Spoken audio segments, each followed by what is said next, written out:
நான் உனக்கு சொல்லுகிறேன், நீ அவர்கள் வார்த்தைக்கு பயப்படாமலும் அஞ்சாமலும் இரு. அல்லேலூயா. கர்த்தருடைய பிள்ளைகளே, இன்றைக்கு நான் கொடுக்க போகிற செய்தியினுடைய தலைப்பு, நமக்கு விரோதமாய் பேசப்படுகிற வார்த்தைகளுக்கு தேவனுடைய 3 விதமான பதில்களை குறித்து இன்றைக்கு உங்களோடு பேசி உங்களுக்காக ஜெபிக்க ஆசைப்படுகிறேன். இந்த உலகத்திலே ரொம்ப மோசமான ஒன்று என்னன்னா மனிதனுடைய வார்த்தைகள். மனிதனுடைய வார்த்தைகள் சில மனிதர்களை அப்படியே அழித்து விடும். மனிதனுடைய வார்த்தை சிலரை சுக்குநூறாய் உடைத்து அவர்கள் செய்ய வேண்டியதை செய்ய விடாமல் தடைபட்டிருக்கிறது. ஆனால் ஆண்டவர் இந்த தீர்க்கதரிசிக்கு வாக்கு கொடுக்கிறார், நீ மனுஷனுடைய வார்த்தைக்கு அஞ்ச வேண்டாம், நீ பயப்பட வேண்டாம். இந்த ஜெபத்திலே இருக்கிற நம்முடைய வாழ்க்கையிலே ஏதோ ஒரு மனிதர்கள் உங்களுக்கு விரோதமாய் பேசி இருக்கலாம், உங்களை மிரட்டி இருக்கலாம், உங்கள் பிள்ளைகளை மிரட்டி இருக்கலாம், உங்கள் வேலை ஸ்தலத்திலே ஒரு வார்த்தை உங்களுக்கு விரோதமாக இருக்கலாம், நீங்கள் சுற்றி இருக்க தங்குகிற இடத்திலே யாரோ ஒரு நபர் உங்களுக்கு விரோதமாய் நீங்கள் பயப்படுத்துகிறது போல வார்த்தைகளை பேசி உங்களை கஷ்டப்படுத்தி இருக்கலாம். ஆனால் ஆண்டவர் இந்த மாதத்தினுடைய இந்த கடைசி நாள் உங்களுக்கு வாக்கு கொடுக்கிறார், நீ மனிதனுடைய வார்த்தைக்கு அஞ்ச வேண்டாம். உனக்கு விரோதமாய் பேசப்பட்ட மனிதனுடைய வார்த்தைக்கு அஞ்ச வேண்டாம், கலங்க வேண்டாம் என்று கர்த்தராகிய ஆண்டவர் வாக்கு கொடுக்கிறார். நம்புகிறவர்கள் கரங்களை உயர்த்தி ஒரு ஹல்லேலூயா சொல்லலாம். நம்முடைய ஆண்டவர் அந்த வார்த்தைகளுக்கு மேலானவராய் இருக்கிறார். ஆமென் சொல்லுங்கள். நான் இன்றைக்கு ஒரு 3 காரியத்தை வேகமாய் உங்களுக்கு சொல்லி நான் ஜெபிக்க போகிறேன். முதலாவதாக ஒரு வசனத்தை நம்ம வாசிக்க போகிறோம். 1 சாமுவேல் 17ஆம் அதிகாரத்தை எடுத்துக்கொள்ளலாம். 1 சாமுவேல் 17ஆம் அதிகாரத்திலே 41வது வசனத்தை வாசிக்க போகிறோம். 1 சாமுவேல் 17ஆம் அதிகாரம் 41வது வசனம். பெலிஸ்தியனும் நடந்து தாவீதிற்கு கிட்டி வந்தான், பரிசையை பிடிக்கிறவன் அவனுக்கு முன்பாக நடந்தான். அடுத்த வசனத்தை வாசிக்கலாம். பெலிஸ்தியன் சுற்றி பார்த்து தாவீதை கண்டு அவன் இளைஞனும் சௌந்தரிய ரூபமுமான சிவந்த மேனி உள்ளவனுமாய் இருந்தபடினால் அவனை அசட்டை பண்ணி, பெலிஸ்தியன் தாவீதை பார்த்து, நீ தடிகளோடு என்னிடத்திற்கு வர நான் நாயா என்று சொல்லி அவன் தன் தேவர்களை கொண்டு தாவீதை சபித்தான். எல்லாரும் கவனமாய் கவனிங்கள். இங்கே கோலியாத்தை குறித்து வேதம் சொல்லுகிறது, அவன் ஒவ்வொரு நாளும் இஸ்ரவேல் ஜனங்களை தன்னுடைய வார்த்தையினாலே மிரட்டி கொண்டே இருக்கிறான். அப்போ இப்பொழுது தாவீது என்கிற ஒரு இளைஞன் நான் போறேன், நான் அவனை ஜெயிச்சிருவேன், நான் அவனை வெற்றி அடைவேன் என்று அவனுக்கு விரோதமாய் போய் நிற்கிறான். ஆனா இந்த தாவீதை பார்த்த உடனே இந்த கோலியாத்துக்கு இன்னும் கொஞ்சம் கோபம் வருது. சரி, இந்த வார்த்தை அல்ல, இன்னும் கொஞ்சம் வார்த்தைகளை சொல்லணும்னு சொல்லி அந்த இளைஞனை பார்த்து வேதம் சொல்லுகிறது, அவனுடைய தேவர்களுடைய நாமத்தை கொண்டு அவனை சபித்தானா. அப்போ தாவீதுக்கு முன்பாக இப்போ கோலியாத்தினுடைய பெரிய வார்த்தை முன்னாடி நிக்குது, அந்த சாபம் முன்னாடி நிக்குது, வார்த்தைகள் முன்னாடி நிக்குது, மிரட்டலான வார்த்தைகள் முன்னாடி நிக்குது, பயமுறுத்துகிற வார்த்தை முன்னாடி நிக்குது. ஏற்கனவே இந்த கோலியாத்தினுடைய வார்த்தையை கேட்டு இஸ்ரவேல் ஜனங்கள் 40 நாட்களாய் பயப்படுகிறார்கள். அவன் ஒரு வார்த்தையை பேசின உடனே இவர்கள் ரொம்ப அப்படியே பின்னாடி போயிடுவாங்க. அந்த மனிதனுடைய தோரணை ரொம்ப பெருசு. அதே போல அவனுடைய வாயிலிருந்து புறப்படுகிற வார்த்தை எல்லாருக்கும் பயப்படுகிற வார்த்தையா இருக்கிறது. ஆனா வேதம் சொல்லுகிறது, தாவீது அந்த வார்த்தைக்கு பயப்படவே இல்லை. ஏன் அப்படின்னு சொன்னா, நான் நம்புறேன் மனிதனுடைய வார்த்தையை அதம் பண்ணுகிற கர்த்தர் தாவீதோடு கூட இருந்தார்.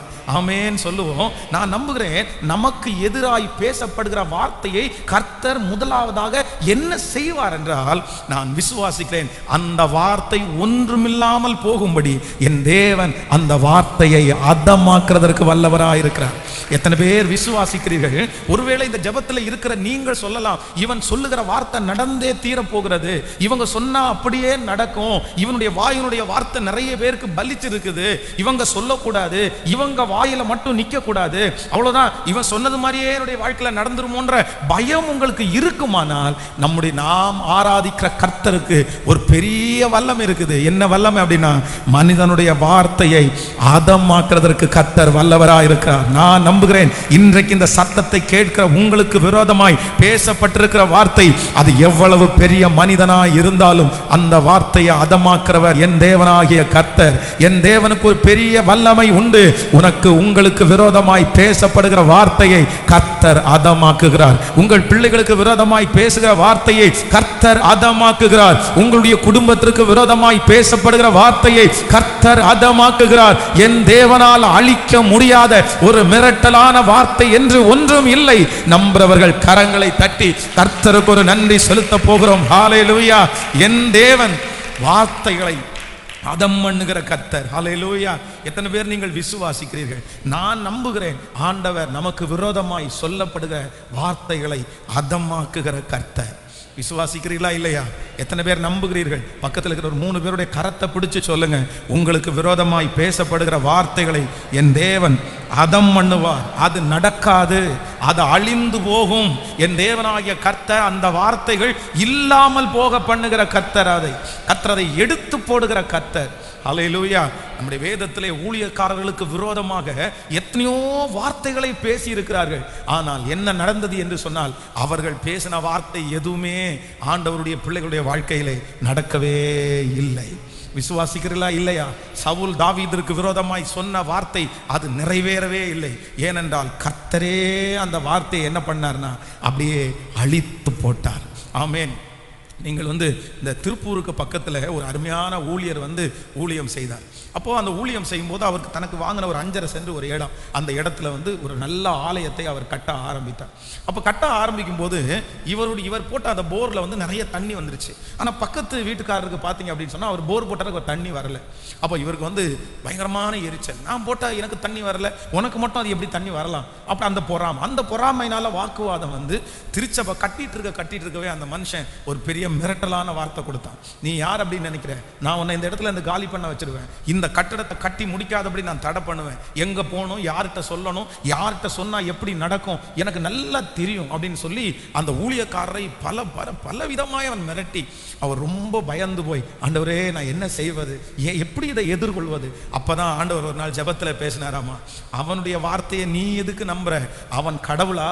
அந்த மனுஷன் உனக்கு கடவுளா? இல்ல, அவனுடைய வார்த்தையை ஒரே நிமிஷத்துல நான் அதமாக்குவேன் என்று கர்த்தர் சொன்னாராமா. இந்த வார்த்தையை வச்சு இந்த தேவ மனுஷன் ஜெபம் பண்ணிட்டே இருந்தார். ஒரு சில மாதங்கள் தாண்டினது, ஒரு பெரிய அற்புதம் நடந்துருச்சு. அவருடைய மகன் ஃபாரின்ல இருந்து அவர் வந்தார். வந்த உடனே தன்னுடைய தகப்பனாருடைய வீட்டில் அவர் வச்சிருந்த எல்லா விக்கிரகங்கள் எல்லாத்தையும் தூக்கி போட சொல்லிட்டு அவர் சொன்னாராமா, அப்பா நான் வெளியூருக்கு போனேன், அங்க இயேசு என்னை தொட்டார், நான் ரட்சிக்கப்பட்டேன், நான் ஞானஸ்நானம் எடுத்தேன், நம்ம குடும்பமா கர்த்தருக்காக வாழணும் அப்படின்னு சொன்னார். இந்த பையனுடைய சம்பாத்தியத்துல தான் அந்த குடும்பமே இப்ப நடக்குது. இவன் சொன்னா அவங்க கேட்டே ஆகணும். ஒரு மிகப்பெரிய ஆச்சரியம் என்ன அப்படின்னா, மிரட்டி இந்த இடத்தை இல்லாம பண்ணுவேன்னு சொன்ன அந்த மனுஷன் திருச்சபைக்குள்ள காலடி எடுத்து வைத்து, கட்டுறதற்கு நான் உதவி செய்யறேன், எங்க குடும்பத்தால முடிஞ்ச உதவியை நான் செய்வோன்னு அவர்கள் வாக்கு கொடுத்தார்களாமா. அப்ப நான் என்ன நம்புறேன் அப்படின்னு சொன்னா, அவர்கள் தேவன் தான் நம் தேவன். அந்த ஊழியக்காரருடைய தேவன் தான் நம் தேவன்.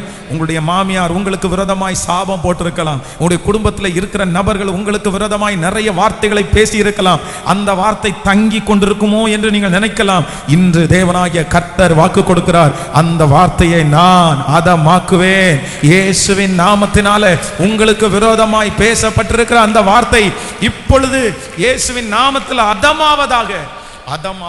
ஹல்லேலூயா.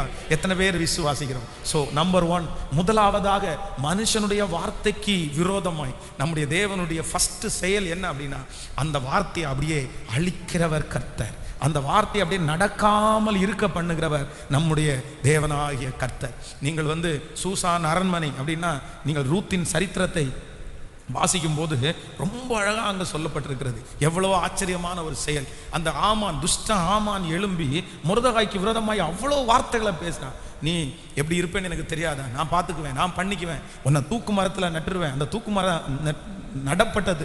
எத்தனை எத்தனை எத்தனை வார்த்தைகள். ஆனா கடைசியில முடிவுல நீங்க எடுத்து பாருங்க, ராஜா சொன்ன வார்த்தை, ஆமான் சொன்ன வார்த்தை, விரோதிகள் சொன்ன வார்த்தை ஒன்று கூட நடக்காதபடி சகல வார்த்தைகளும் என் தேவனாகிய கர்த்தர் அழித்து விட்டார். ஆமென். நான் சொல்றேன், நாவில பேசுகிறவர்களுக்கு சில நேரத்தில் அந்த வார்த்தையை அழிக்க முடியாது. ஆனா என் தேவனாகிய கர்த்தர் அதை அழிக்க வல்லமை அவருக்கு உண்டு. எத்தனை பேர் விசுவாசிக்கிறீங்க? அதான் நேபுகாத் நேத்தார் சொல்லும் போது சொல்றாருன்னா, எப்பா நான் உனக்கு விரோதமாய் தாக்கி இதுல கையெழுத்து வச்சுட்டேன், ஆனா இப்ப நான் உன்னை விடுதலையாக்க வேண்டும் என்று விரும்புகிறேன். உன்னை எனக்கு ரொம்ப பிடிக்கும், நீ எனக்கு தெரியல, தெரியாம நான் இந்த மாதிரி கையெழுத்து போட்டேன். ஆனா ஒண்ணு என்ன அப்படின்னா, இப்ப நானே நினைச்சா கூட அந்த கையெழுத்தை மாற்ற முடியாது, நானே நினைச்சா கூட அந்த லெட்டரை கிழிச்சு போட முடியாது. இப்ப என்ன பண்றதுன்னு தெரியலையாப்பா. ஆனா வேதம் சொல்லுது, நீங்க நினைச்சா முடியாது சார், ஆனா எங்களுடைய பரலோகத்தின் தேவன் நினைப்பாரே. ஆனால் எனக்கு விரோதமாய் எழுதப்பட்டிருக்கிற அந்த கையெழுத்தை குலைக்கிறவர் கர்த்தர்.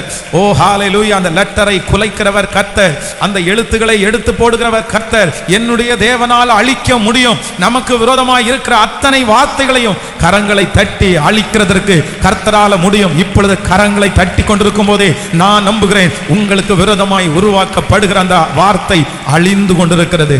என் தேவனாகிய கர்த்தர் அழித்துக் கொண்டிருக்கிறார். கரங்களை தட்டி உன் பிள்ளைகளுக்கு விரோதமாய் எழும்பின வார்த்தை இப்பொழுது இயேசுவின் நாமத்தில் அழிவதாக, அழிவதாக. அந்த வார்த்தை இல்லாமல் போவதாக, அந்த வார்த்தை அந்த இடத்திலிருந்து எடுக்கப்படுவதாக, அந்த வார்த்தையினுடைய சாபம் நிறைவேறாமல் போவதாக. இயேசுவின் நாமத்தினால இப்பொழுது அந்த வார்த்தை அழியட்டும் என்று சொல்லி ஜெபிக்கிறேன். ஹல்லேலூயா! நம்முடைய தேவனுக்கு ஒரு பெரிய வல்லமை இருக்குது. என்ன வல்லமைன்னா, மனிதர்கள் நமக்கு விரோதமாய் பேசுகிற வார்த்தையை கர்த்தர் என்ன பண்ணுவாராமா? சொல்லுங்க பார்க்கலாமாமா?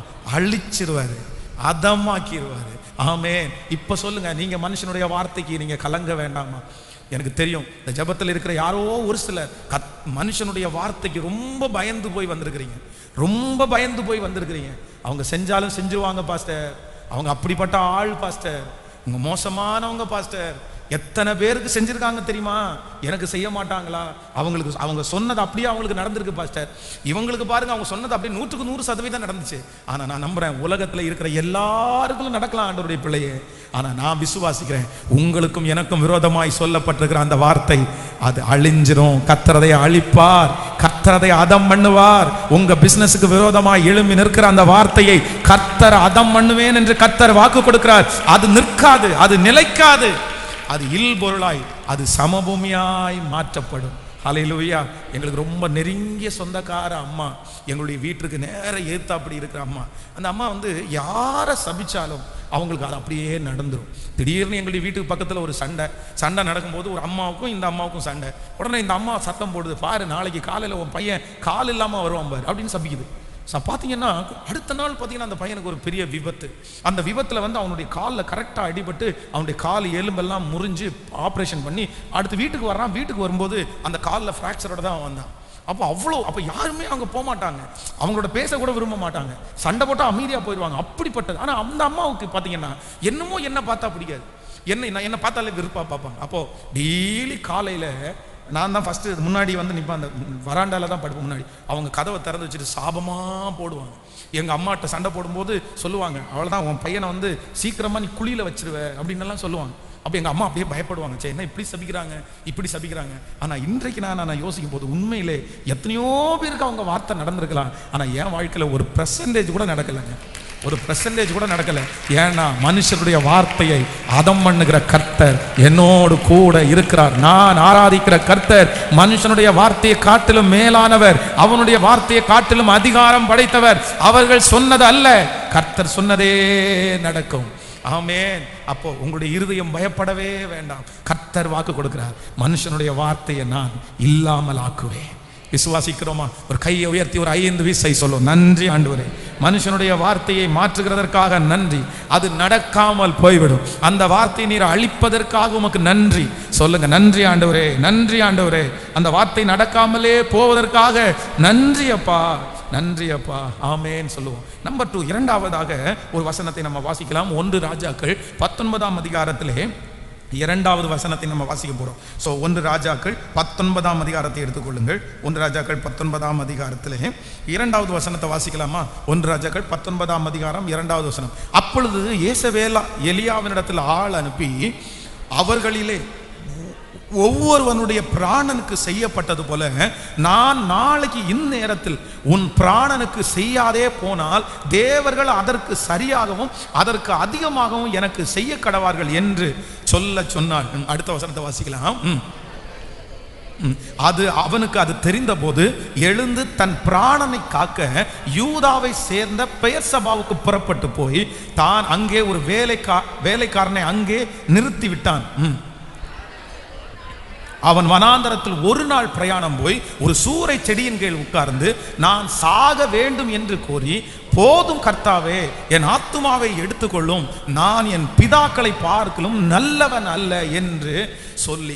கவனிங்கள் ஆண்டவருடைய பிள்ளைகளே, இந்த சம்பவம் உங்களுக்கு தெரிந்த சம்பவம். அப்படின்னா ஏசபேல் என்கிற ஒரு தீர்க்கதரிசி, அப்படின்னா ஒரு கள்ள, ஒரு பொய்யாய், ஒரு அசுத்த வாழ்க்கை வாழ்க்கிற ஒரு லேடின்னு வச்சுக்கோங்களேன். அவனுடைய கணவனார் ராஜாவா இருந்தார்.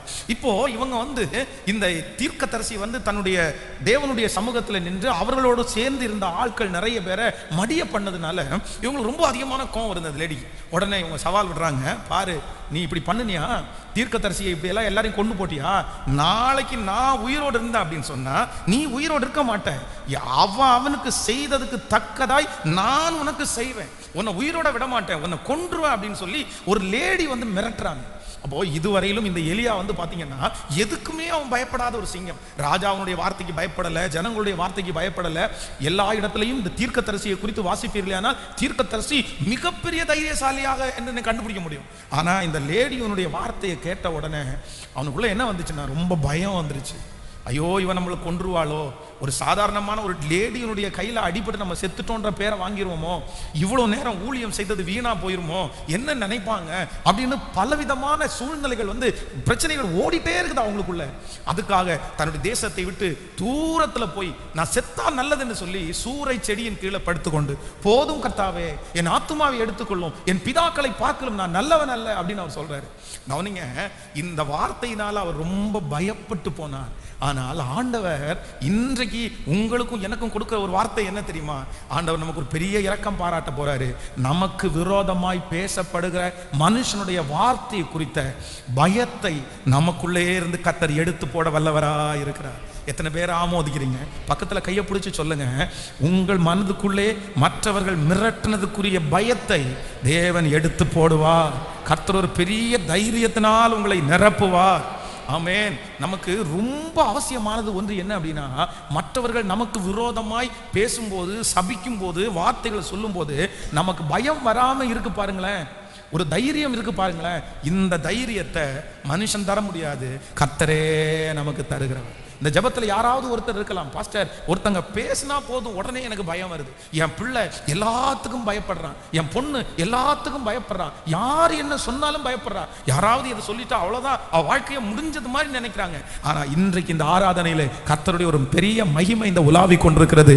மனுஷனுடைய வார்த்தைகளுக்கு பயப்படுகிற பயத்தை கர்த்தர் எடுத்து போட்டு இனி உங்களுக்கு ஒரு தைரியத்தை கர்த்தர் தரப்போகிறார். மனுஷன் எனக்கு என்ன செய்வான், மனுஷனுடைய வார்த்தை எனக்கு என்ன செய்யும் என்கிற ஒரு பெரிய தைரியத்தை கர்த்தர் நமக்கு எல்லாருக்கும் தருவேன் என்று கர்த்தர் வாக்கு கொடுக்கிறார். நான் நம்புகிறேன் இந்த ஆராதனை முடியும் போதே நமக்கு விரோதமாய் மனிதர்கள் பேசுகிற அந்த வார்த்தைக்குரிய அந்த பயத்தை கர்த்தர் எடுத்து போடுவாராக. கைகளை அசைத்து ஒரு ஹல்லேலூயா சொல்லலாம். நம்மோட ஆண்டவர் இருக்கிறதுனுடைய பெரிய நிச்சயம் என்ன அப்படின்னா, நம்ம மனுஷனுடைய வார்த்தைக்கு நம்மளை பயப்படாம பாதுகாப்பது. ஹல்லேலூயா. இதற்காக நீங்க எல்லாருமே ஸ்பெஷலா நீங்க ஜெபிக்கணும். ஆண்டவரே, மனுஷனுடைய வார்த்தைக்கு நான் பயப்படாமல் இருப்பதற்கு எனக்கு போதி தரணும், எனக்கு அந்த கிருபையை தாரும் ஆண்டவரேன்னு கர்த்தரிடத்துல கேட்கணும்.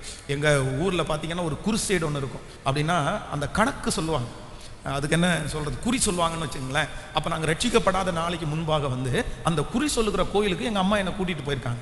அந்த ஞாபகம் இருக்குது எனக்கு. அப்போ அங்கே இருக்கிற ஒரு அம்மா ரொம்ப ஆடி ஆடி ஆடி பார்த்தீங்க அப்படின்னு சொன்னால் பயங்கரமாய் குறி சொல்லு. ஆனால் இந்த குறி சொல்கிறவங்களுக்கு பார்த்தீங்கன்னா சில நாட்களில் எங்கள் அம்மா லேட்டாக வருவாங்க, நான் சீக்கிரமாக போயிடுவேன், நீங்கள் ஃபஸ்ட்டே போயிரு நான் அப்புறமா வர்றேன் அப்படின்னு சொல்லுவாங்க. நான் போகும்போது பார்த்தீங்க அப்படின்னா அந்த குறி சொல்கிற அம்மாவுக்கும் அவங்க கணவனாருக்கும் அங்கே பயங்கரமான ஃபைட் நடந்துகிட்டே இருக்கும். அப்போது எனக்கு அது சின்ன வயசு, ஆனால் கூட என் மனசில் தோணும், இவங்க நமக்கு குறி சொல்கிறாங்க, இவங்க கணவன் மனைவி இப்படி சண்டை போட்டு கெட்ட வார்த்தை பேசிட்டு இருக்காங்க, இவங்க எப்படி குறி சொல்லுவாங்க அப்படின்னலாம் மனசில் தோணும் அந்த ரொம்ப சின்ன வயதில் இருக்கும்போது. அப்போ ஒரு நாள் அவங்க அம்மா, எங்கள் அம்மாவை பார்த்து அவங்க குறி சொல்கிறாங்க, உனக்கு இப்படி நடக்கும், உன் பையனுக்கு இப்படி நடக்கும், அப்போ உன் பையன் உன்னை விட்டு போயிடுவான் அப்படின்னு நான் பக்கத்தில் இருக்கிறேன். அந்த அம்மா சொல்கிறாங்க. உடனே எங்கள் அம்மா என் கையை கட்டியாக பிடிச்சிக்கிட்டாங்க. ஐயோ என்ன இப்படியெல்லாம் பேசுகிறாங்க அப்படின்னு சொல்லி. ஆனால் எனக்கு கொஞ்சம் சிரிப்பு வர மாதிரி தான் வந்துச்சு அப்போவே. ஏன்னா அவங்களுடைய தோரணை, அவங்களுடைய பேச்சு இதெல்லாம். ஆனால் வீட்டில் வந்தால் எங்கள் அம்மா பயப்பட்டாங்க பாருங்களேன். அடுத்த நாள் பசங்களோட தனியாக விட்டுற மாட்டாங்க. அடுத்த நாள் சைக்கிளில் போகக்கூடாதுன்னு வாங்க, தண்ணி எடுக்க வேணாம் நீ போவானான்னு வாங்க. கிட்டத்தட்ட ஒரு 10 நாள் அவங்க ரோதனை தாங்கவே முடியல. ஏன்னா அந்த குறி சொல்கிற அந்த அம்மா சொன்ன வார்த்தை அவங்களுடைய இருதயத்துக்குள்ளே போய் பெரிய பயத்தை உண்டு பண்ணிச்சு. திடீர்னு நைட்டாக எந்திரிச்சு இருக்கா அப்படியெல்லாம் பார்க்க ஆரம்பிச்சிட்டாங்க. அப்போ நான் சொன்னேன், இதெல்லாம் ஒன்றும் இல்லை, இதெல்லாம் நீங்கள் நம்பாதீங்க, இதை விட ஏசப்பா பெரியவர், நீங்கள் இங்கே வாங்கினா. அதுக்கப்புறம் திரும்பி சர்ச்சுக்கு கூட்டிகிட்டு போய் அப்போ சரியாயிடுச்சு. அப்போது சில தாய் சில தகப்பன் சில மிரட்டலான வார்த்தையை கேட்டோன்னே அவங்களுக்குள்ள பயம், அப்படியே ரொம்ப பயம். இந்த ஜெபத்தில் யாராவது ஒருத்தர் இருக்கலாம், பயத்தோடு நீங்கள் இருக்கலாம். எனக்கு ரொம்ப பயமாக இருக்குது பாஸ்டர், அவங்களுக்கு நடந்தது, இவங்க சொன்னது. நான் சொல்கிறேன், கர்த்தர் இன்னைக்கு ஒரு கிருபை செய்ய போகிறாரு. மனிதர்கள் பேசின வார்த்தையின் மூலமாய் வந்த அந்த பயத்தை கர்த்தர் இன்னைக்கு உங்களுக்கு எடுத்து போட போறார். இனி அந்த பயம் உங்களுக்கு இருக்காது. என் தேவனாகிய கர்த்தர் அந்த பயத்தை உங்களுக்கு தைரியமாய், ஆமென் ஸ்தோத்திரம், இனி எவ்வளவு மிரட்டல்கள் வந்தாலும் உங்களுடைய இருதயம் பயப்படவே பயப்படாது. உங்களுக்கு விரோதமாய் பேசப்பட்ட சாபத்தை குறித்து உங்களுக்கு பயம் இருக்காது. சத்தமாய் ஆமென் சொல்லுங்கள், சத்தமாய் ஆமென் சொல்லுங்கள். அந்த பயத்தை என் தேவனாகிய கர்த்தர் இன்று எடுத்து போடுவாராக. உங்கள் குடும்பத்தை குறித்து சொன்ன வார்த்தையை, அந்த பயத்தை கர்த்தர் எடுத்து போடுவாராக. உங்கள் பிள்ளையை வாழ வைக்கிற கர்த்தர், உடைய கணவனாரை வாழ வைக்கிற கர்த்தர், மனைவியை வாழ வைக்கிற கர்த்தர், விழுந்து போன தாவீதின் கூடாரத்தை திரும்ப எடுப்பித்து கட்டி அதனுடைய திறப்புகளை அடைத்து பாழா போனதை சீர்படுத்தி முன்பாக இருந்ததை விட மகிமையாய் வைக்கிற கர்த்தராகிய இஸ்ரவேலின் ஜெயபலமானவர் வாக்கு கொடுக்கிறார். அந்த வார்த்தையை குறித்த ஒரு பயம் உனக்கு இருப்பது இல்லை. அந்த பயத்தை எடுத்து போடுகிற கர்த்தர். ஹல்லேலூயா, ஹல்லேலூயா. விசுவாசிக்கிறீங்களா இல்லையா? கிதியோனை குறித்து வேதம் சொல்கிறது, பராக்கிரமசாலியே, கர்த்தர் உன்னோடு கூட இருக்கிறார். அப்போ அவன் சொல்றான், ஐயோ என்ன பராக்கிரமசாலின்னு சொல்றீங்களா, என்ன எப்படி பராக்கிரமசாலின்னு சொல்லலாம்? அது ஒன்றும் இல்லப்பா, எல்லாரும் அந்த ராஜாவினுடைய வார்த்தையை கேட்டு பயந்து நடுங்கி வீட்டில் உட்கார்ந்துட்டு இருக்கும்போது நீ ஒரே ஒரு ஆளு அத்தனை வார்த்தையும் காதுல வாங்கிட்டு, பரவாயில்ல செத்தா சாகுறேன், இருக்கிற நாள்ல ஏதாவது பண்ணலான்னு சொல்லி நீ இங்க உட்கார்ந்துருக்கல, அதனாலதான் உனக்கு ஒரு பேச்சு வருது, பராக்கிரமசாலியே கர்த்தர் உன்னோடு கூட இருக்கிறார். கர்த்தருடைய பிள்ளையே, உங்களை சுற்றி இருக்கிற எத்தனை பேர் வேண்டும் என்றாலும் பயத்தோடு ஒரு காரியத்துக்கு ஒதுங்கி போயிருக்கலாம். ஆனா நீங்க எப்படி நிக்கணும்னா, நான் தைரியமாய் கர்த்தருடைய சமூகத்தில், என்னை அழைத்தவர் உண்மை உள்ளவர், என் தேவன் பெரியவர். கையை உயர்த்தி சொல்லுங்க, என் தேவன் என்னை எல்லா பயத்திற்கும் நீங்களாக்கி விடுவிப்பார். சத்தமா சொல்லுங்க ஹல்லேலூயா. நீங்க பயப்பட வேண்டாம் பிரதர், சிஸ்டர், பயப்பட வேண்டாம் சிஸ்டர். கர்த்தராகிய ஆண்டவர் தான் வாக்கு கொடுக்கிறார், உன்னை ஒரு பெரிய தைரியசாலியாய் நான் மாற்றுவேன். பாஸ்டர், இன்னைக்கு இந்த ஜெபத்துல நான் தான் பாஸ்டர் அவ்வளவு மோசமானவளாய் வந்திருக்கிறேன். ஐயோ, அவங்க சொன்ன உடனே என்னுடைய இருதயம் அப்படியே நடுங்குது பாஸ்டர், நான் ரொம்ப பயப்படுறேன் பாஸ்டர், என்னால தாங்கவே முடியல, என்னுடைய பயத்தை என்னால ஜெயிக்கவே முடியல. அப்பா, இப்பொழுது பிரசங்கம் பண்ணி கொண்டிருக்கும் போதே உங்க பிள்ளைகளுக்காய் திறப்பிலே நிற்கிறேன். எந்த தாய், எந்த தகப்பன், எந்த வாலிப தம்பி தங்கச்சி இந்த பயத்தினுடைய பிடியிலே சிக்கி இருக்கிறார்களோ, வார்த்தையினுடைய பயத்தில் சிக்கி இருக்கிறார்களோ, இப்பொழுது அவர்களை வெளியே கொண்டு வருகிற ஒரு வல்லமை அவர்கள் மேல் இப்பொழுது கடந்து வருவதாக ராஜா, இயேசுவின் நாமத்தில் கடந்து வருவதாக. ஹல்லேலூயா. நம்முடைய வாழ்க்கையிலே இருக்கிறதுல பெரிய சுகம் என்ன அப்படின்னா, நம்ம மனுஷனுடைய மிரட்டல்களுக்கும் வார்த்தைகளுக்கும் பயப்படாம இருப்பதுதான் நமக்குள்ள பெரிய அபிஷேகம். நீங்க எல்லாரும் இதுக்காக ஸ்பெஷலா தயவு செய்து நீங்க ஜெபம் பண்ணுங்க. கண்டிப்பாக நீங்க ஜெபம் பண்ணணும். நான் இதற்காக பல நாட்கள் ஜெபம் பண்ணியிருக்கிறேன், பல உபவாசம் இருந்து ஜெபம் பண்ணியிருக்கிறேன். எனக்கு ஒரு பெரிய பலவீனம் என்ன அப்படின்னா, யார் பேசினாலும் உடனே பயம் வந்துடும், ஏதாவது ஒன்று சொன்னா பயம் வந்துடும். ஏன்னா அந்த ஊழியத்தினுடைய ஆரம்பத்திலிருந்து பார்த்தீங்க அப்படின்னா அப்படியே மிரட்டல்களை பார்த்து பார்த்து பயப்பட்டுட்டேன்ல, அப்படியே மிரட்டுவாங்க, பயமா இருக்கும், நாளைக்கு ஏதாவது பண்ணிடுவாங்களோ செஞ்சிருவாங்களோ. ஆனால் கர்த்தரிடத்தில் கேட்டேன், ஆண்டவரே எனக்கு ஒரு கிருபை மட்டும் கொடுங்க, அவங்க பேசும்போது எனக்கு என்ன வரக்கூடாது அப்படின்னா, கேட்கல, பயம் மட்டும் வரக்கூடாது. அப்புறம் இப்போ நான் யோசிக்கிறேன், கர்த்தரே அதை தந்தார் என்று நான். ஹல்லேலூயா. எத்தனை பேர் விசுவாசிக்கிறீங்க? எத்தனை பேருக்கு வேணும் அப்படின்னு நினைக்கிறீங்க? ஆமென். கர்த்தர் உங்க எல்லாருக்கும் கட்டளை இடுவார், உங்க எல்லாருக்கும் ஆண்டவர் தருவார். என்ன தருவார்? நான் என்ன பேசினாலும் உங்களுக்கு ஃபர்ஸ்ட் என்ன வரக்கூடாது அப்படின்னா, பயம் வரக்கூடாது. ஆமே. நீங்கள் வெளியே ரோட்டில் போயிட்டீங்க, திடீர்னு ஒரு வாகனத்தை நீங்களாக முட்டிட்டீங்க, இப்போ அவன் எழுமி நின்று சொல்கிறாரு, இந்த மாதிரி ஒன்று நான் கேஸ் கொடுத்துருவேன், அப்படி பண்ணிடுவேன், இப்படி பண்ணிடுவேன், வண்டியை பிடிங்கிடுவேன். உடனே நம்ம நிறைய பேர் ஐயோ போச்சு, வண்டி போச்சா அப்படி இப்படின்னு நினைப்போம். இல்லை, என்ன பிரதர் பிரச்சனை? சரி பிரதர், நான் தட்டிட்டேன், உங்களுக்கு என்ன பண்ணணும், என்ன செய்யணும், சரி வாங்க பார்த்துக்கலாம், ஒரு டிங்கரிங் ஒர்க் பண்ணிடலாமா, இல்லை ஏதாவது உங்களுக்கு நஷ்டீடு ஏதாவது வேணுமா, சில உங்களுக்கு இன்சூரன்ஸ் ஏதாவது இருக்கா, இல்லை நீங்கள் கேஸ் போடணும்னு சொல்கிறீங்களா, சரி பிரதர் போடுங்க பார்ப்போம் என்னன்றதை. இந்த மாதிரி பேசுகிற அந்த மனப்போக்கம் நமக்கு என்ன பண்ணணும்? கேட்கல. ஆனால் நமக்கு வராதே நிறைய பேருக்கு. அது முட்டிட்டோன்னு தெரிஞ்ச உடனே முட்டிக்கல விழுந்துருவோம் நம்ம நிறைய பேர். ஆமா, என்ன எப்படின்னா ஐயோ அவ்வளோ பயமா இருக்கும், நடுக்கமா இருக்கும், ஏதாவது பண்ணிடுவானோ செஞ்சிருவான், சரி என்ன ஆகி போச்சு, இப்போ அதுதான் நடந்து போச்சு. இந்த மாதிரி எடுக்கக்கூடிய ஒரு மனப்பக்கம். நான் சொல்றேன், இன்னைக்கு நான் ஜெபம் பண்ணும்போது அதை தான் நான் ஃபீல் பண்றேன். நேற்றைக்கு இரவு இந்த வசனத்தை நான் தியானிக்கும் போது அதை தான் நான் ஃபீல் பண்ணுவேன். இந்த ஜெபத்தில் இருக்கிற எல்லாருக்கும் கர்த்தர் ஒரு அபிஷேகத்தை தரப்போறாரு. உங்க பயத்திலிருந்து கர்த்தர் உங்களை விடுதலை ஆக்க போகிறார். ஹல்லேலூயா. கர்த்தர் விடுதலையாக்க போகிறார். ஆமென் சொல்லுவோம். உங்கள் பிள்ளைகளை குறித்து இருக்கிற பயத்திலிருந்து கர்த்தர் உங்களை விடுதலையாக்க போகிறார். இன்று முதல் நீங்கள் பயம் இல்லாமல் வாழ்வீர்கள். இந்த பலிபீடத்திலிருந்து ஊழியக்காரனாக நான் உங்களை ஆசீர்வதிக்கிறேன். கர்த்தர் உங்களுக்கு ஒரு பெரிய அபிஷேகத்தை தருவாராக. பயம் இல்லாமல் வாழக்கூடிய ஒரு அபிஷேகத்தை தருவாராக. அப்பா கட்டளை இடுங்க, பயம் இல்லாமல் வாழ்க்கையை கட்டளை இடுங்க. ஆமென். எனக்கு பயம் இல்லை, என்னோடு கர்த்தர் இருக்கிறார். ஆமென். பயம் இல்லை, பயம் இல்லை, பயம் இல்லையே, என் சார்பில் கர்த்தர் உண்டு. பயம் இல்லையே, பயம் இல்லை, பயம் இல்லை, பயம் இல்லையே, எனக்காக யுத்தம் செய்வார். பயம் இல்லையே, பயம் இல்லை, பயம் இல்லை, பயம் இல்லையே, என் சார்பில் கர்த்தர் உண்டு. பயம் இல்லையே, பயம் இல்லை, பயம் இல்லை, பயம் இல்லையே, நமக்காக யுத்தம் செய்வார். பயம் இல்லை. என்னை நடத்திடும் தேவன் என்னோடு பயமே எனக்கு. நம்பிடும் தேவன் துருகமாயிரு, கலக்கமே எனக்கு. சொல்லுவோம், பயம் இல்லை, பயம் இல்லை, பயம் இல்லை, பயம் இல்லையே, என் சார்பில் கர்த்தர் உண்டு. பயம் இல்லையே, பயம் இல்லை, பயம் இல்லை, பயம் இல்லையே, எனக்காக யுத்தம் செய்வார். பயம் இல்லையே. ஹல்லேலூயா. கைகளை அசைத்து ஒரு ஹல்லேலூயா சொல்லுங்க. பக்கத்துல கையை பிடிச்சு சொல்லுங்க, யார் என்ன சொன்னாலும் முதல்ல பயப்படாம பேசுங்க. சொல்லுங்க, எப்படி பேசுங்க? ஆண்டவர் வந்து எசேக்கியா ராஜாவை எசேக்கியேலை அனுப்பிட்டு, நான் உன்னை அனுப்புறது நல்லவங்க மத்தியில் அனுப்பல, நான் உங்களை அனுப்புறது யார் மத்தியில் அனுப்புறேன்? கெட்டவங்க, துஷ்டர்கள். நீங்க முன்னாடி அந்த வசனங்களை வாசிக்கும் போது, எசேக்கியேல் 2ஆம் அதிகாரத்தை வாசிக்கும் போது சொல்லும், துரோகம் பண்ணினவங்க, இன்னும் கலகக்காரர்கள். கலகக்காரங்க மத்தியில, துரோகம் பண்றவங்க மத்தியில, கடினமானவங்க மத்தியில, முரட்டாட்டம் பண்றவங்க மத்தியில. நீங்க 2ஆம் அதிகாரம் 1வது வசனத்தை வாசி பார்த்தீங்கன்னா, கர்த்தர் இஸ்ரவேல் ஜனங்களுக்கு இத்தனை பேரை கொடுப்பாரு. ஒன்னு கலகக்காரர், இன்னொன்னு வந்து துரோகம் செய்யறவங்க, இது வரைக்கும் கடினமானவங்க, முரட்டாட்டம் பண்றவங்க. இவர்கள் மத்தியில நான் ஒன்னு அனுப்புறேன். ஆனா நீ என்ன பண்ணாத, அவங்க வார்த்தைக்கு நீ என்ன பண்ணாத, பயப்படாத, நான் உன்னோடு கூட இருக்கிறேன். ஆண்டவருடைய பிள்ளைகளே, இதை விட பெரிய சவால் வேற எதுவும் இல்லை. அதனால இன்றைக்கு ஒரு தீர்மானம் எடுக்கணும். எனக்கு பயமுள்ள ஆவியை கொடாமல் பலமும் அன்பும் தெளிந்த. நம்பர் 1, முதலாவதாக நம்முடைய ஆண்டவர் ஃபர்ஸ்ட் நமக்கு என்ன பண்ணுவார் அப்படின்னு சொன்னா, நம்மளுக்கு விரோதமாய் பேசப்படுகிற வார்த்தையை அதமாக்குகிறவர். நம்பர் 2, இரண்டாவதாக நம்முடைய ஆண்டவர் நமக்கு செய்கிறது என்ன அப்படின்னா, நம்முடைய வார்த்தைகளுக்குரிய பயத்தை நீக்கி போடுகிற கர்த்தர். நம்பர் 3, மூன்றாவதாக ஒரு வசனத்தை கூட வாசித்து முடிக்க போகிறோம். ஆதியாகமம் 37ஆம் அதிகாரம் 19வது 20வது வசனத்தை வாசிக்க போறோம். ஆதியாகமம் 37ஆம் அதிகாரத்திலே 19வது 20வது வசனத்தை வாசிக்கலாமா? ஒருவரை ஒருவர் நோக்கி, இதோ சொப்பனக்காரன் வருகிறான், நாம் அவனை கொன்று இந்த குழிகளிலே ஒன்றிலே அவனை போட்டு ஒரு துஷ்ட மிருகம் அவனை பட்சித்தது என்று சொல்லுவோம் வாருங்கள். அவனுடைய சொப்பனங்கள் எப்படி முடியும் பார்ப்போம் என்று ரூபன் அதை கேட்டு அவனை அவர்கள் கைக்கு தப்புவித்து, ஆமென், திரும்பவும் கொண்டு போக மனதுள்ளவனாய். இப்போது ஆண்டவருடைய பிள்ளைகளே, மூன்றாவதாக இந்த இடத்துல வந்து யோசேப்பினுடைய வாழ்க்கையை குறித்து நம்ம வாசிக்கிறோம். யோசேப்பினுடைய வாழ்க்கையிலே அவனுக்கு விரோதமாய் அவனுடைய சொந்த சகோதரர்கள் வார்த்தையை பேசிட்டே இருக்கிறாங்க. நாங்க உன்னை கொல்ல போறோம், நாங்க உன்னை ஒரு குழியில போட போறோம், அப்பாட்ட போய் நான் இந்த மாதிரி நீ செத்துட்ட அப்படின்னு நாங்க சொல்ல போறோம் அப்படின்னு நிறைய வார்த்தைகளை பேசிக்கொண்டே இருக்கிறாங்க.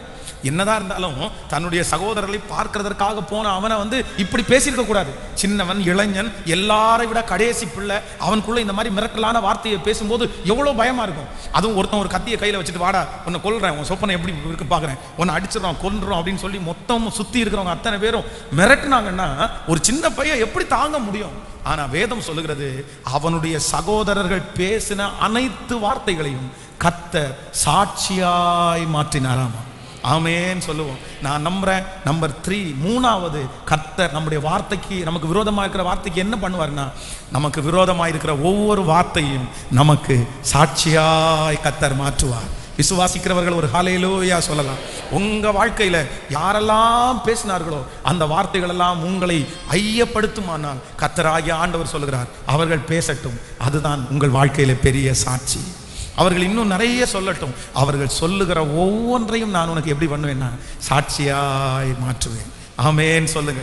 3 காரியத்தை ஆண்டவர் நீங்க பேசினார். நம்பர் 1, முதலாவதாக நம்முடைய விரோதமா இருக்கிற வார்த்தையை கர்த்தர் அதம் பண்ணுவார். நம்பர் 2, இரண்டாவது நமக்கு விரோதமா இருக்கிற வார்த்தைக்கு நம்முடைய இருக்கிற பயத்தை கர்த்தர் எடுத்து போடுவார். நம்பர் 3, மூன்றாவதாக நமக்கு விரோதமா இருக்கிற அந்த வார்த்தையை கர்த்தர் சாட்சியாய் கர்த்தர் மாற்றுவார். ஹல்லேலூயா.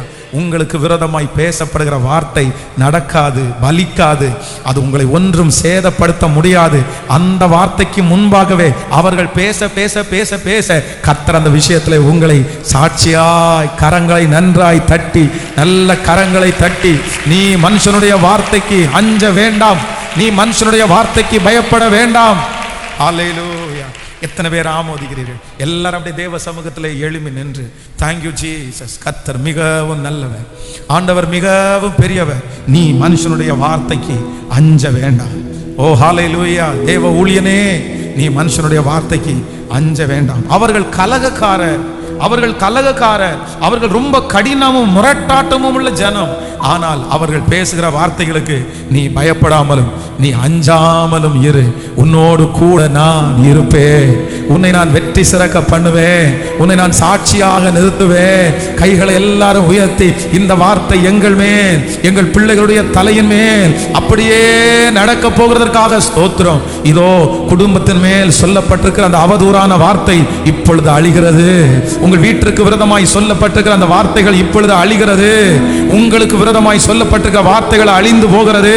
உங்கள் வேலைக்கு விரோதமாய் உன் வேலையை விட்டு நான் எடுத்து விடுவேன், நீ வேலையிலே இன்னும் ரொம்ப நாள் இருக்க மாட்டாய், அப்படி சொன்ன அந்த வார்த்தையை கர்த்தர் அதம் பண்ணி ஹல்லேலூயா அந்த வேலையை நிலைக்க பண்ணுகிற ஒரு கர்த்தர் நம்முடைய ஆராதனையிலே இருக்கிறார்.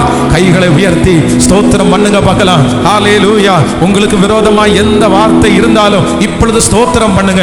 ஹல்லேலூயா, ஹல்லேலூயா. என் பிள்ளைகளுக்கு விரோதமாக இருக்கிற வார்த்தை நடக்காமலே போவதற்காக ஸ்தோத்திரம். என் எதிர்காலத்திற்கு விரோதமாக இருக்கிற அந்த வார்த்தை ஹல்லேலூயா முற்றிலும் எடுக்கப்படுகிறதற்காக ஸ்தோத்திரம். என் சரீரத்திற்கு விரோதமாய் பிரதர் உங்களுக்காக தான் கர்த்தர் பேசினார், சிஸ்டர் உங்களுக்காக தான் ஆண்டவர் பேசினார். கர்த்தர் வாக்கு கொடுக்கிறார், இல்லை நீ அந்த வார்த்தைக்கு அஞ்சாதே, பயப்படாதே, நான் உன்னோடு கூட இருக்கிறதை நிரூபிக்க போகிறேன். கிருபாண்டவரே, கிருப கிருப, நன்றியப்பா நன்றி. பாதைகள் எங்கும் தடை கற்களோ, தாமதம் மற்றும் பதிலானதோ. பாதைகள் எங்கும் தடை கற்களோ, தாமதம் மற்றும் பதிலானதோ. நேர்வழியாய் நம்மை நடத்திடும் தேவன் நிச்சயம் நடத்துவார், பயம் இல்லை. நேர்வழியாய் நம்மை நடத்திடும் தேவன் நிச்சயம் நடத்துவார், பயம் இல்லை.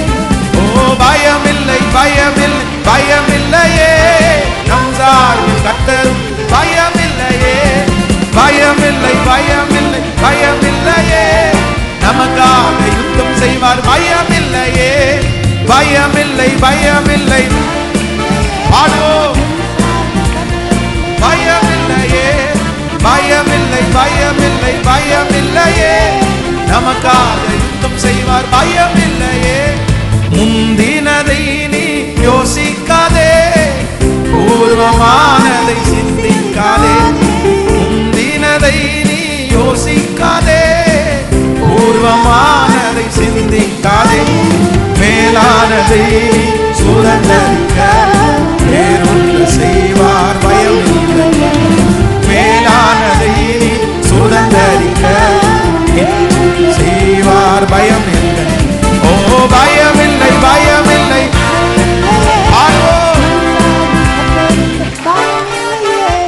பயமில்லை, பயமில்லை, பயமில்லையே.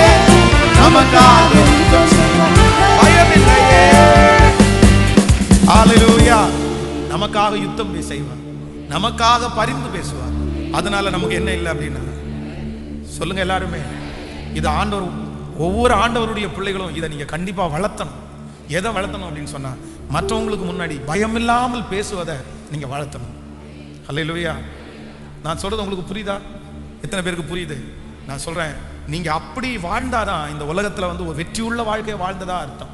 ஆனா சிலர் பாத்தீங்கன்னா எல்லாத்தையும், அதான் ஊர்ல ஒரு பழமொழி சொல்லுவாங்கல்ல, பயந்தே சாவான் அப்படின்னு.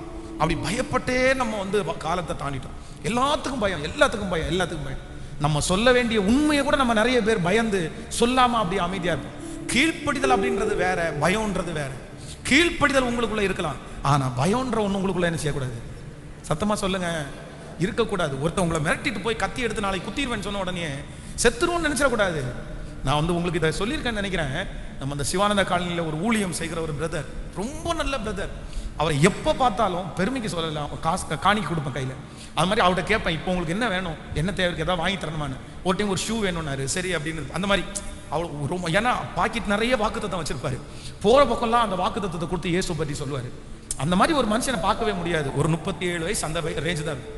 திடீர்னு பார்த்தா அவரை 2 பேரும் கூட்டிட்டு வராங்க, கைத்தாங்கலாம் கூட்டிட்டு வராங்க. ரொம்ப மோசமான சூழ்நிலை இருக்கிறார். என்ன பிரதர்னு கேட்டா, கொஞ்சம் அவன்கிட்ட பேசி பாருங்க ஃபாதர். அவங்க கூட்டிட்டு வந்தாங்க 2 பேரும், அவங்க வந்து ரட்சிக்கப்பட்டவங்க இல்லை. அவனுடைய பரிதாபத்தை பார்த்து கூட்டணும். அப்போ அவர் போய் உட்காந்தா கை அப்படியே நடுங்குது, கை நடுங்குது, உடம்பு நடுங்குது. போய் அவருடைய கால் மேலே கையை வச்சு, என்ன ஆச்சு பிரதர், ஏன் இப்படி பயப்படுறீங்க? அது ஒன்றும் இல்லை பாஸ்டர், நான் வந்து இன்னைக்கு வந்து மனம் எனக்கு போச்சு, மன அழுத்தத்துக்குள்ள ஆளாயிட்டேன்.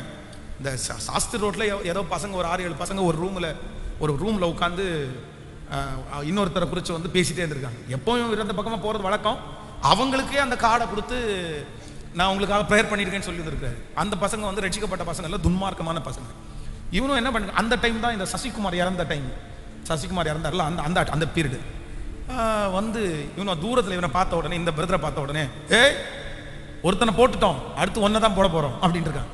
சும்மா இப்போ இந்த பசங்க வந்து ஒன்று கூடி இந்த மாதிரி பண்ணாங்கன்னா இந்த மாதிரி பேசுவாங்க நிறைய. நம்ம நிறைய பேர் ஸ்கூல் காலேஜ் படிக்கிறவங்களுக்கு தெரியும். சிலர்லாம் பார்த்தீங்கன்னா நைட்டு, இப்போ அப்படி கிடையாது, இப்போல்லாம் பயப்பட மாட்டாங்க. பேய் வந்து முன்னாடி நேரம் பயப்பட மாட்டாங்க. ஃபர்ஸ்ட்லாம் பார்த்தீங்கன்னா மூஞ்சில தான் மூடிட்டு போய் நின்று பயமுறுத்துனா உள்ள ரூமில் இருக்கவங்க பயப்படுவாங்க பாருங்களேன். நீங்கள் அந்த மாதிரி பார்த்துருப்பீங்க. சும்மா அவனை பயப்படுத்துறதுக்காக ஒருத்தனை போட்டோம், அடுத்து ஒன்றை தான் போட போகிறோம்னு சொன்ன உடனே இவனுக்கு அந்த வார்த்தையை கேட்ட உடனே படப்படன்னு ஆகி, என்ன போட்டுருவாங்களோ, கையில் கத்தி வச்சிருக்காங்களோ அப்படின்னு சொல்லி ரிட்டன் வந்து யோசிச்சு பயப்பட்டு பைத்தியமா மாறிட்டார். பயம் வந்து ஒரு மனுஷனை வந்து எங்க கொண்டு போய் விடுது பாருங்களேன், எங்க கொண்டு போய் விடுது. சில காரியத்தெல்லாம் குறித்து நம்ம ரொம்ப ஓவரா, நான் சொல்றேன், கர்த்தர் பட்சத்தில் இருக்கும்போது நமக்கு விரோதி யார்? அவருடைய அனுமதி இல்லாமல் நம்முடைய தலையிலிருந்து ஒரு மயிராயிலும் கீழே விழாது. விசுவாசிக்கிறீங்களா இல்லையா? இதுக்கு முன்னாடி உங்களுக்கு எத்தனை மிரட்டல் வந்திருக்குது, உங்களை குண்டுருவோம், குத்திடுவோம், உடச்சிடும் அப்படின்னு எத்தனை மிரட்டல் வந்திருக்குது. ஏன் யாரால உங்களை என்ன பண்ண முடிஞ்சிருச்சு? நான் நம்புறேன் அந்த வார்த்தை நிலையா இருக்காது. அந்த வார்த்தையை அதம் பண்ணுகிற கர்த்தர் நம்மோடு இருக்கிறார். உனக்கு விரோதமாய் உருவாக்கப்படும் எந்த ஆயுதமும் அது வாய்க்காதே போகும். எந்த ரீதியா உங்களுக்கு டார்ச்சர் வந்தாலும், உங்களை பயப்படுத்தினாலும் உங்க இருதயம் பயப்பட வேண்டாம். உங்க வழிகள் சரியா இருக்கும்போது உங்களை தொடுவதற்கு அனுமதி யாருக்கும் கர்த்தர் கொடுக்க மாட்டார். விசுவாசிக்கிறீங்களா இல்லையா? எத்தனை பேர் நம்புறீங்க? இன்னைக்கு ஜெபம் பண்ணிட்டே போங்க, ஆண்டவரே எனக்கு பயம் இல்லாத ஒரு வாழ்க்கையை நீங்க தரணும். மனுஷனுடைய வார்த்தைக்கு நான் என்ன பண்ணக்கூடாதுன்னா எப்பொழுதுமே பயப்படக்கூடாது. ஆமென் சொல்லுங்க பார்க்கலாம். ஹல்லேலூயா. உங்களுக்காக நான் ஜெபிக்கிறேன். தகப்பனே, உம்முடைய பிள்ளைகள் எல்லாருக்காகவும் நான் ஜெபிக்கிறேன். தேவன் எங்களுக்கு பயமுள்ள ஆவியை கொடாமல் பலமும் அன்பும் தெளிந்த புத்தியுமுள்ள ஆவியை தந்திருக்கிறீர். ராஜா, உம்முடைய பிள்ளைகள் இன்னைக்கு கேட்ட வார்த்தைகளுக்காக ஸ்தோத்திரம். எங்களுக்காக மனுஷனுடைய வார்த்தையை அதம் பண்ணுகிற கர்த்தர், மனுஷனுடைய வார்த்தையை குறித்த பயத்தை எடுத்து போடுகிற கர்த்தர், ஹல்லேலூயா, மனுஷனுடைய வார்த்தையை எங்களுக்கு சாட்சிகளாய் மாற்றுகிற கர்த்தர், எங்கள் பிள்ளைகளோடு இருந்து பெரிய அற்புதத்தை நீர் செய்வீராக ராஜா. அவர்கள் செலுத்துகிற காணிக்கைகள், தசம பாகங்கள் ஒவ்வொன்றுக்காக நான் ஜெபிக்கிறேன். இதற்கு ஒரு பெரிய பலன் நம்முடைய பிள்ளைகளுக்கு உண்டாகட்டும் ராஜா. ஆசீர்வாதம் உண்டாகட்டும் ஆண்டவரே. நன்றி அப்பா. நீயும் அநேகம் ஜாதிகளுக்கு கடன் கொடுப்பாய், கடன் வாங்காதிருப்பாய் என்று வாக்கு கொடுத்தீரே. அந்த வார்த்தை வருகிற மாதத்துல என் பிள்ளைகளுக்கு நிறைவேறட்டும் ஆண்டவரே. நிறைய தேவை இருக்கு, ஸ்கூல் ஃபீஸ் எல்லாம் கட்ட வேண்டியது இருக்குது. அந்த தேவைகள் எல்லாம் வருகிற மாதத்துல ஆச்சரியமாய் சந்திக்கப்படுகிறதற்காக ஸ்தோத்திரம். இந்த வார்த்தையை ஆன்லைன்ல யாரெல்லாம் கேட்டுக்கொண்டிருக்கிறார்களோ அத்தனை பேருக்கும் இந்த நன்மை அப்படியே உண்டாயிருக்கட்டும். உங்க கிருபை தாங்கட்டும். இயேசுவின் மூலம் ஜெபம் எடுக்கிறோம் நல்ல பிதாவே.